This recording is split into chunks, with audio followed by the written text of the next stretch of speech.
dan jendela terkunci rapat. Bahkan serangga pun tidak bisa masuk. Namun tetap saja ada gadis yang terus menjadi korban. Beberapa tergeletak di ladang yang penuh bunga. Beberapa dibuang di dekat gerbang kota yang kacau. Bahkan di dalam gereja pun ditemukan mayat. Para wanita akhirnya bersatu. Setelah beberapa hari penyelidikan, akhirnya ditemukan rambut gadis-gadis di ruang belakang. Pemilik rumah secara alami menjadi tersangka. Di bawah penyiksaan berat mereka, tuan rumah pria hanya bisa mengaku. Akhirnya dengan terpaksa mengaku bersalah. Dan langsung digantung sampai mati di alun-alun. Namun seorang kaya menyadari ada yang tidak beres. Bahkan curiga ini hanya kambing hitam. Untuk melindungi putrinya, dia berencana membawa keluarganya pergi dari sini. Namun mereka baru saja pergi. Dazuang segera menyadari segalanya dengan penciuman tajamnya. Dan aroma tubuh gadis itu adalah aroma terakhir yang dia cari-cari. Maka dia pergi ke puncak gunung. Segera setelah itu, dia mengeluarkan jurus pamungkas. Langit dan bumi tak terbatas. Melacak. Dengan cepat menguasai pergerakan gadis itu. Begitulah malam tiba. Sang kaya merasa telah berhasil menyingkirkan pembunuh. Tanpa disadari, Dazuang sudah mengikutinya. Keesokan paginya, sang kaya baru bangun dan datang untuk menjenguk putrinya. Namun, pemandangan yang dilihatnya saat membuka pintu membuatnya meragukan hidupnya. Putri akhirnya tetap menjadi korban.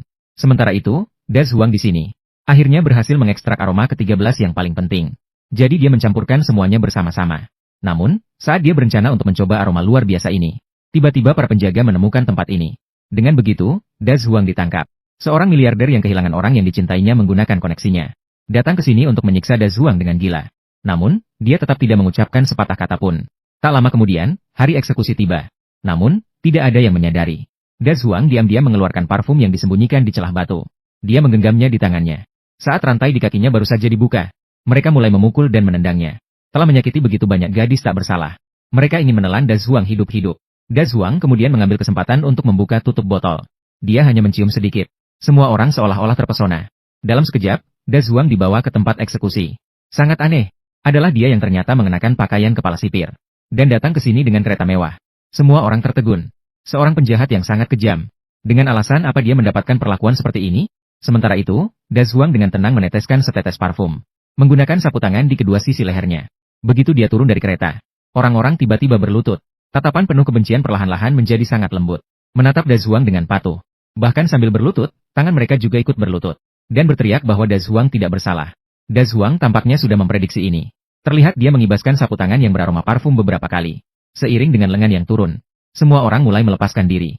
Seorang pendosa tiba-tiba menjadi penyelamat mereka. Bahkan terus-menerus berlutut kepadanya. Ketika Dazuang mengangkat kedua tangannya, orang-orang pun mengikuti dengan mengangkat tangan dan menangis sambil menutupi wajah mereka. Dengan syal yang melayang mendekati kerumunan. Pemandangan di depan mata benar-benar mengejutkan. Pemandangan ribuan orang berlutut ini benar-benar tak terbayangkan. Namun, Dazuang tiba